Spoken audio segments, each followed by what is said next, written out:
Hello friend, এগুলিকে cinder বলা হয়। আমি এই সিন্ডারগুলি আজ সংগ্রহ করে এনেছি আপনাদের দেখাবো বলে। দেখুন, এগুলিকে আমরা বাঙালিরা ঘ্যাস বলে থাকি এবং এই ঘ্যাস দিয়ে অনেক ধরনের চারা গাছ প্রতিস্থাপন করা যায় এবং তার থেকে ফল ফুল খুবই ভালো হয় এবং এর সঙ্গে আরও অনেক কিছু মিশিয়ে চারা গাছটি লাগাতে হয়। দেখুন, এগুলিকে কেমনভাবে গুঁড়ো করলেই একটু আঘাত দিলে গুঁড়ো হয়ে যাচ্ছে। দেখুন দেখুন এগুলি এগুলি কি সুন্দর সাদা কালো মিক্সড হয়ে আছে। এগুলি আমি জোগাড় করেছি কামারশালা থেকে এবং আপনারাও জোগাড় করতে পারেন কামারশালা থেকে।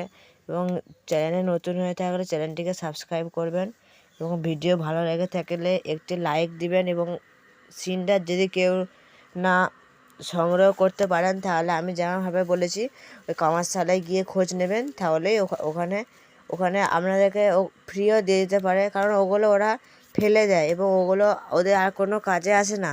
সেই কারণে আপনাদেরকে দিয়ে দিতে পারে। আপনারা কোনো কাছাকাছি কামারশালায় যেয়ে দেখতে পারেন এবং এগুলি থেকে কিভাবে চারা গাছ লাগাতে হয় তার ভিডিও আমি আমার চ্যানেলে দেবো। আমার চ্যানেলটি ঘুরে আসবেন এবং দেখুন। এবং সিন্ডার দিয়ে যে কী ধরনের গাছ লাগানো যায় সেটিও আমি বলবো। সবাই ভালো থাকবেন। রাধে রাধে।